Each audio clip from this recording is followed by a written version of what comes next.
The 1-year anniversary since the last American troop left Afghanistan, giving the Taliban opportunity to celebrate and reflect on their journey to assume full control of the Asian country. Now, despite its withdrawal, the United States military left behind fighting materials that can be seen visible in most places now being used by its former enemy. With the Taliban at the helm of affairs, prevailing economic circumstances put many in severe conditions. Let's have more details of that in this report. Afghanistan, a tribal nation, a cultural mosaic, unified by its religion.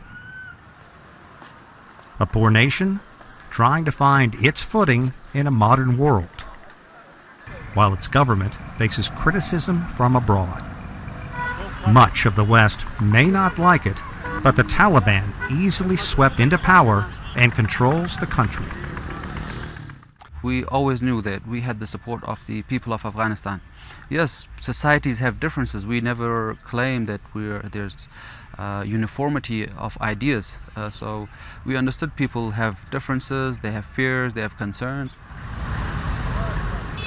The United States is gone, but its footprint is everywhere. Its guns, its uniforms, its armored vehicles left behind and now finding use in the hands of a former enemy.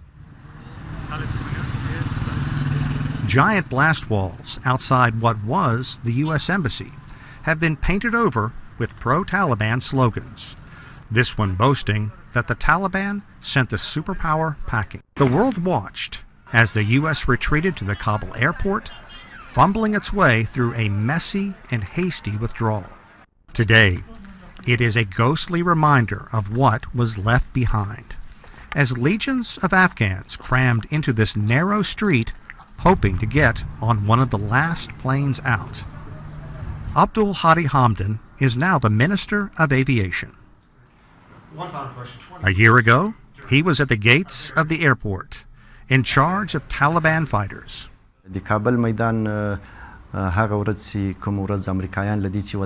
day when the American forces left the country, I remember it very well.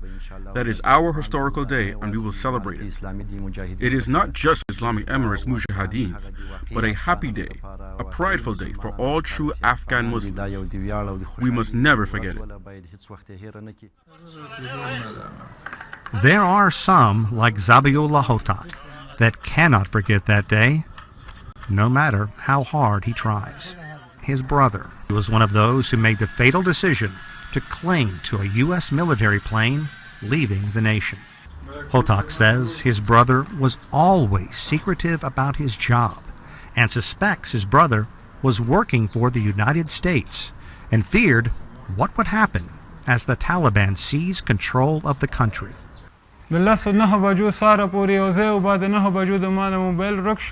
got busy looking at my phone and lost him in the crowd. Just like that, he was close to the wing, and then the accident happened. The death certificate simply reads, falling from plane. The last U.S. plane left nearly a year ago. The Taliban is now fully in control, and with widespread poverty and a nation facing a severe hunger crisis, keeping some 40 million people content will be yet another battle.